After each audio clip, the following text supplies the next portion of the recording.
Fuck! Hvad så? Benjamin Hav er aflyst.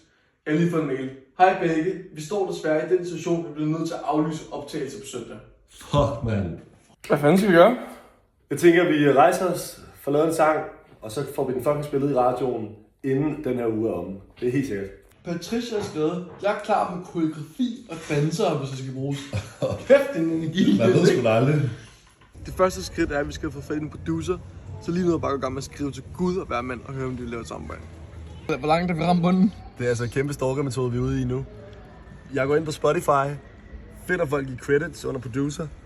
Så kan jeg se, Otto han får en besked lige om lidt. Så kopierer jeg bare navnet, hopper i Instagram og smider en DM. Du er lige på Føns.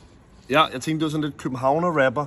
Ikke for stor, men heller ikke for lille. Det er ligesom vores målgruppe, vi arbejder til.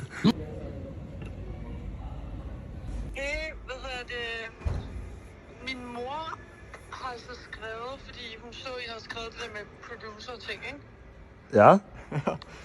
Og så har hun så skrevet til en, som vi kender, som hedder Anton, som har produceret, kender I, altså hende der Annika, ikke? Ja. Hun har lavet den der Luk mig ind, den der bare sådan en banger. Ja. Vi har sgu skrevet til Gud og hver mand, troede vi. Men så svigermor, hun skulle lige ude i træk i en tråde derude, og hun har sgu fundet en producer til drengene.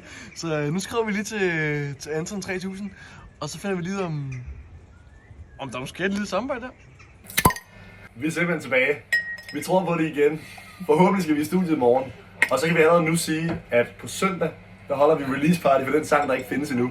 I er inviteret. Kom alle sammen. Det er kl. 14 på Islands Brygge, lige ved siden af Langebro. Der kommer vi til at holde release party for en sang, der ikke er udgivet endnu. Vi ses igen i morgen.